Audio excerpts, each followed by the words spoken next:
Welcome everybody again to another episode of the ideaXme show. Show profiles humans behind the really big ideas that are shaping the world and inspiring future creators, and for all those that like a really great story. I'm Ira Pastor. I'm your aging, health, and longevity ambassador along for this journey.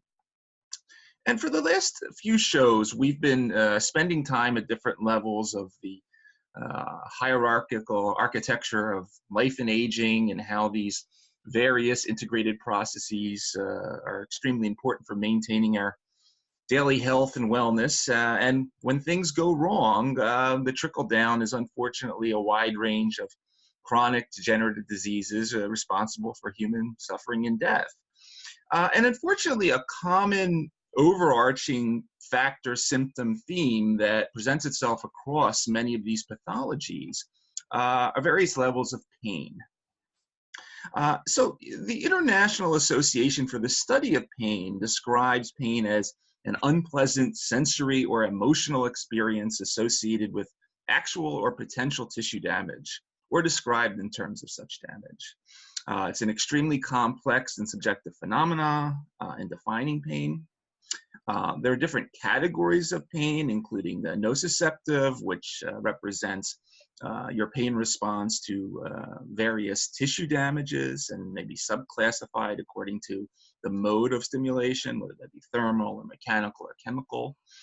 There is neuropathic pain, which is caused by a damage or disease that affects a specific part of the nervous system, the sensory system. And then there's psychogenic pain. So it's a pain caused by mental or emotional behavioral factors. Pain can be classified as chronic or acute. And there is a wide range of treatments nowadays that are quite diverse, from over-the-counter remedies such as Tylenol, non-steroidal anti-inflammatories, on through your prescription drugs, your opioids, your muscle relaxants, antidepressants, anxiolytics, to many other techniques, mind-body techniques, acupuncture, biophysical tools, the list goes on.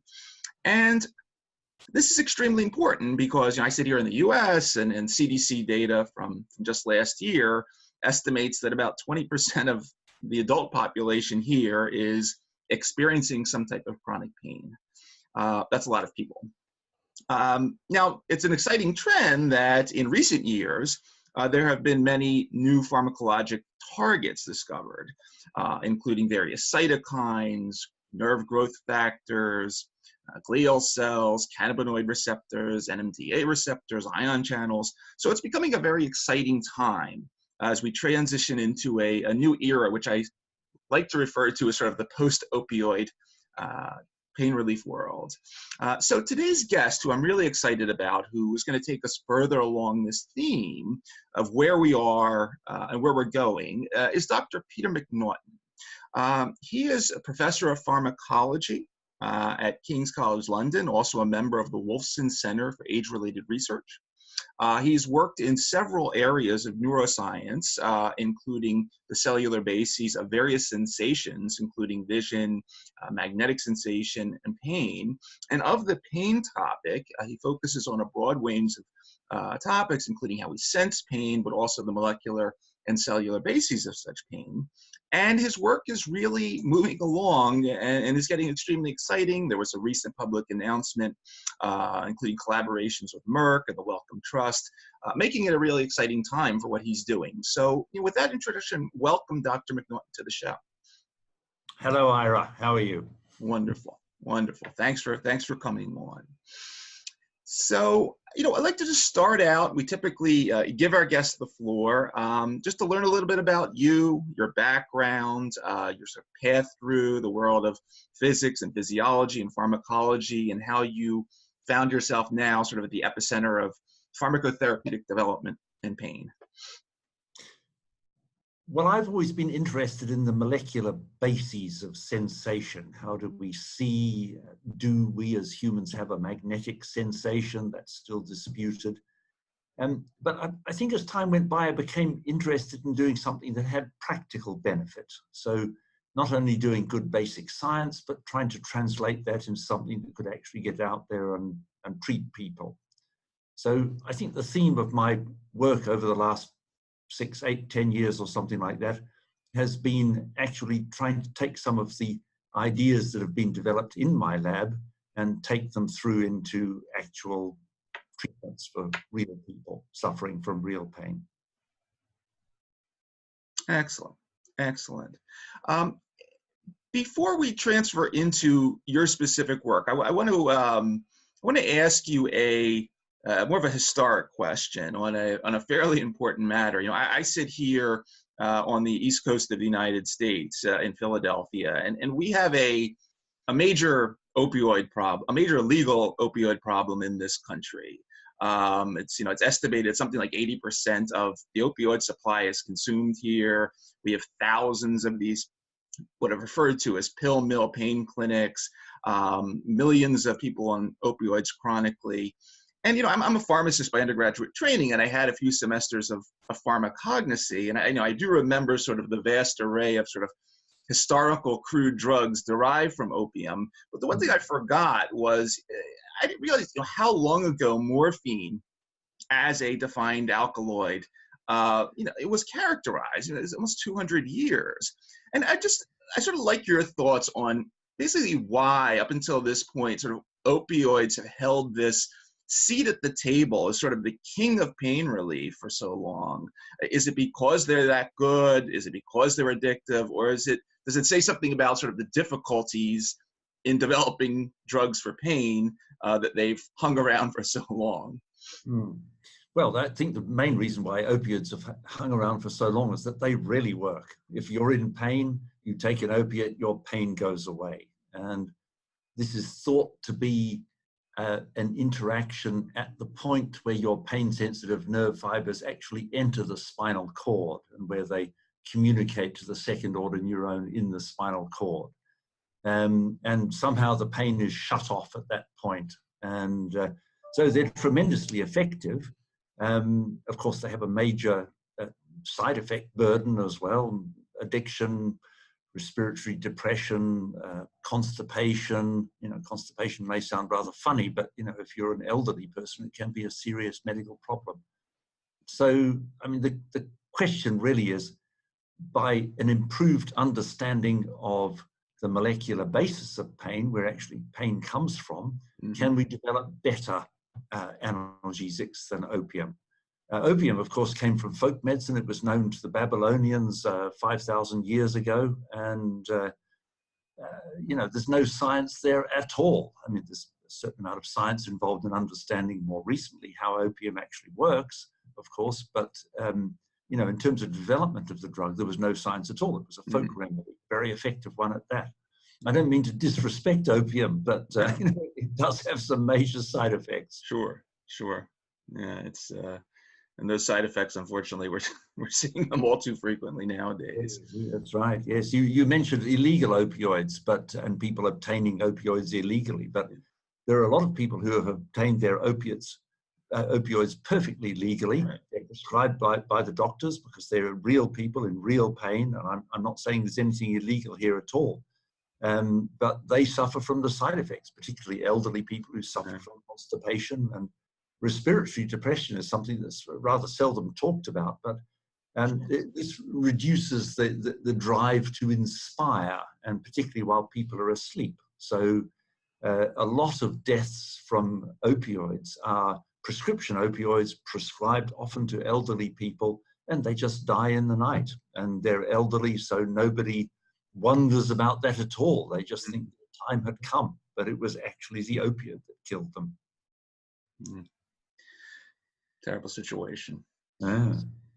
Difficult. So key, you know, pharmacologic targets that you are focusing on your lab have to do with ion channels, which, you know, for those watching that are unfamiliar with these are membrane potentials that control the movement of ions through different pores. They have roles in establishing and shaping the membrane potentials of various excitable cells in our bodies. And one family of channels which you've done a lot of work with, I believe this is, you know, one of the focuses of your recent collaborations, has to do with something known as HCN channels, or this is a mouthful, hyperpolarization activated cyclic nucleotide gated channels. These are. We use HCN rather than the full name. I like it. So these ion channels, they're present on plasma membranes in the heart and the brain. They have pacemaking roles of sorts to generate these rhythmic activities with groups of cells found in involvement in taste and motor behavior and different aspects of learning. Tell us, a little bit about it's a very exciting area. You have discovered their role in neuropathic pain, inflammatory pain. Tell us a little bit about this, because it seems like a quite exciting area that you're moving forward with. Sure. And I mean, these channels are often called pacemaker channels because they generate an inward current that comes into a cell, and there are many different types of cells that are pacemaker like this. They generate an inward current which makes the cell generate repetitive activity. So the most famous example that every second-year medical student knows about is the heart muscle. So heart muscle has its own intrinsic electrical rhythm, which is driven by these pacemaker channels. And an obvious example of how their function changes is when you have a release of adrenaline, perhaps because you're exercising, perhaps because you're close to the one you love, but the effect of that is to make your heart beat faster. And this is known to be predominantly an effect on these HCN channels. It increases their activity and therefore increases the rate of the heart. And I think the original contribution that we made was the discovery that these ion channels also perform a similar pacemaking function in pain-sensitive nerves. So they promote the generation of regular activity, which of course the brain interprets it as a pain. I think the other major advance that we made was to discover that it was actually a different isoform. In other words, a very similar channel, but from a different gene, the HCN2 gene, whereas the channel that's most important in the heart is the HCN4 gene. And this immediately gave us the opportunity of developing selective blockers, which block HCN2, but not HCN4, and therefore block pain without interfering with the heart rate. So this has been a major objective of our drug discovery project, is to generate that selectivity, which is not easy to do, I have to say. Absolutely. But to a large extent, we've cracked it as time's gone by, but it's required a lot of work and a great deal of resource to do so.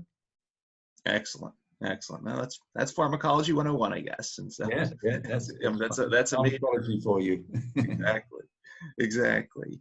Another target, I guess, similar area but different sort of group of these channels. So another mouthful, everybody, but the TRPV1 transient receptor potential cation channel subfamily V member 1 protein, also known as our capsaicin receptor, which many watching will probably be familiar with, is a active component of chili peppers. It is known as an irritant and produces this burning sensation when our bodies come into contact with it, and so makes logical sense that blocking such channels will impact pain. Can you tell us a teeny bit about this? And also, I guess a lot of people will be familiar sort of over-the-counter remedies that typically have capsaicin in them for various forms of pain. And so this is sort of coming from the opposite direction now, that we don't want that pain, we want to block it. So that's a little bit about that. Yeah, well, the way modern pharma works is you need to identify a target, and then you need to identify a blocker which blocks the target.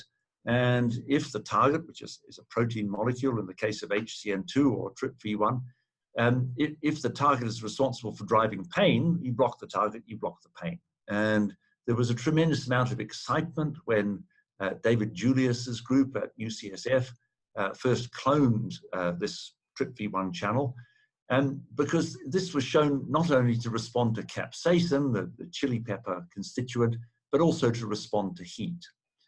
So the basic idea was that pain could be caused by the body's own heat acting on this receptor and therefore driving a sensation of pain. So there's been a huge amount of effort to develop selective TRPV1 blockers. And this is something that pharma companies are extremely good at. They do a magnificent job. But most of these blockers, well, all of these blockers really have failed in the clinic. And there are two reasons for that. I mean, one is the obvious reason that if you block the sensation of heat, which is what TRPV1 responds to, of course, then you'll be liable to sort of burn yourself on hot kettles and stoves and things like that. So this really comes down to the trick in dealing with chronic pain. To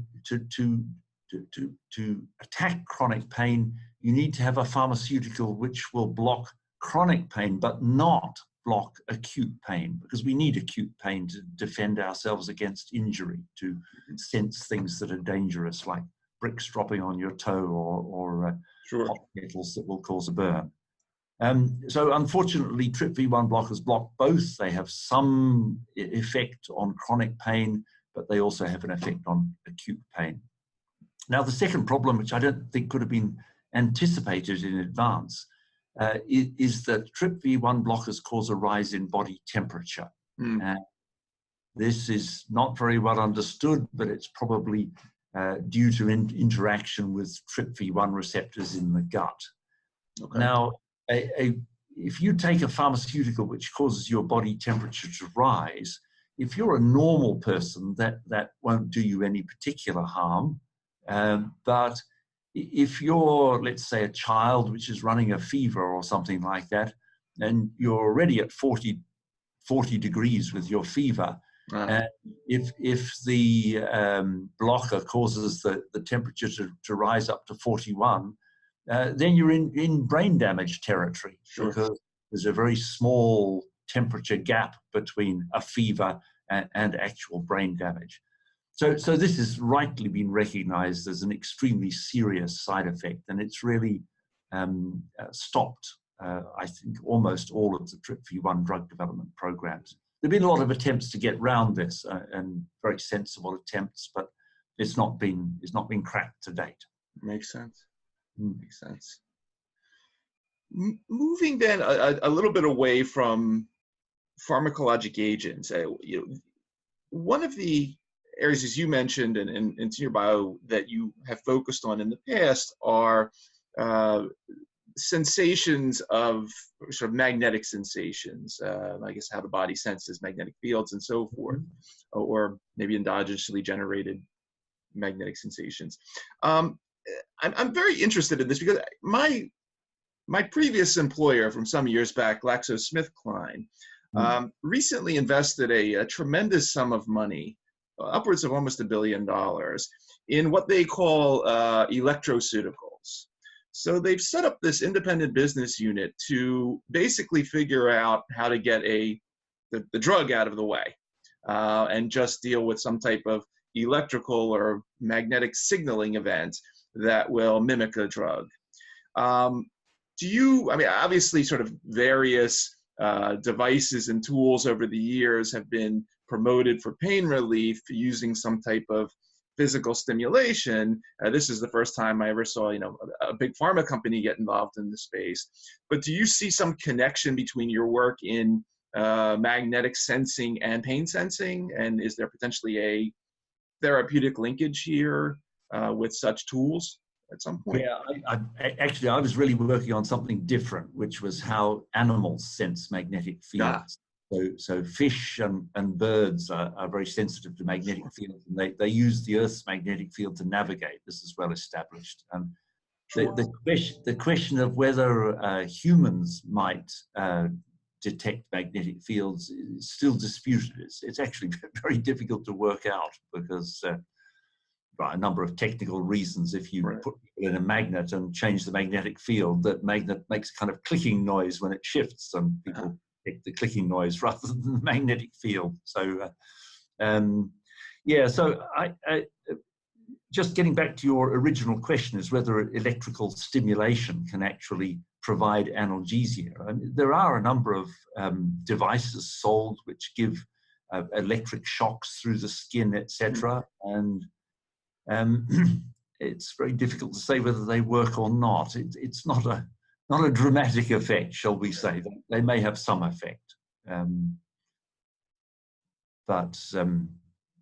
it's not a magic bullet, let's say. Okay. It would be nice to have a magic bullet. Person has a pain, you give them a drug or some treatment and the pain goes away. And certainly these electro-stimulating units don't do that. Sure. One more pharmacologic question. Obviously a hot area in both recreation and therapeutics nowadays over here in the US, but elsewhere, is cannabis and various cannabinoids, cannabinoid receptor agonists, and so forth. From your perspective in the pharmacology space, exciting, not that exciting, oversold, not oversold? What do you think about the entire area, specifically, you know, putting aside nausea, relief, and things of that nature, but purely for pain? Do you think it has, cannabinoids is something that has legs to it, or are we, you know, people talk about sort of cannabinoids substituting for opioids. Are we substituting one demon for the other, or is there something there, you think, pharmacologically? Yeah, it's hard to know. I don't think you can give you a definite answer, but people sometimes ask me if I'm interested in illegal drugs like opioids or cannabinoids. And the answer is, of course. I mean, every pharmacologist wants to know how these drugs work, because, you know, if you're an elderly person with pain, you know, you want your pain to go away. You don't want to get stoned. So the idea that if you could have a peripherally restricted cannabinoid, which acts on peripheral nerves, but doesn't enter the central nervous system, I mean, this has excited quite a lot of interest in the pharmaceutical industry. To the best of my knowledge, there's no drug that has been put out there which does that.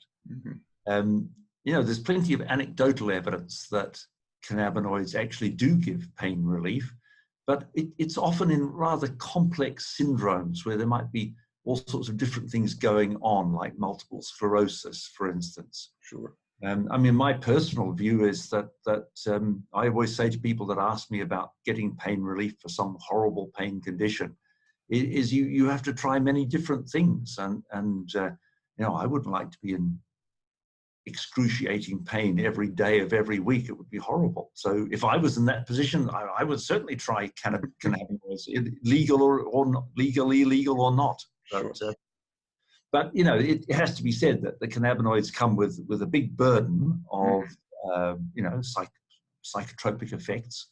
And like I said, you want to get rid of your pain. You don't want to get stoned. You just want your pain to go away. So yeah, I mean, the short answer is that cannabinoids may have legs, particularly for some particular conditions like MS, but they're not like, and good luck to the people that take them from my perspective, but they're not likely to provide a general relief to pain.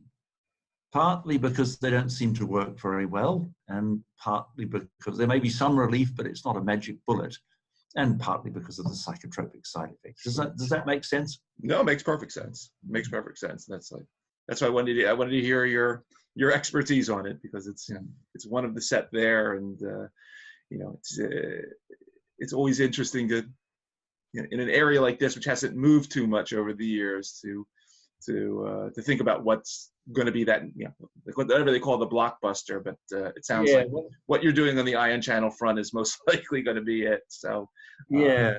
I mean, my impression about there's a lot of noise and a lot of discussion about cannabinoids. I think they're probably a bit oversold, to be honest. Well, before we wrap up, typically on this show we go from the area of the science into the science fiction question, and you can take a couple minutes to think about this one, no problem. But I want to ask you the time travel question, and if you had the ability to go anywhere in my fictional time machine over here, to the past, the future, wherever, and meet somebody and talk to them. It could be anyone you want: Albert Einstein, Genghis Khan, Jesus Christ, whomever.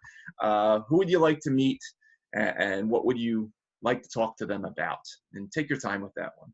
Okay, well, I can give you a quick answer, actually. I think my favorite would be to meet Shakespeare, who lived and worked only a couple of 100 yards from where I sit in King's College, London. So the Globe Theatre was very close, and Shakespeare lived in a little house off to one side. And if you gave me a chance to do something in your time travel machine, I would love to go back and see one of Shakespeare's plays performed in the original Globe Theatre, which, as I said, stood a couple of 100 yards from where I am.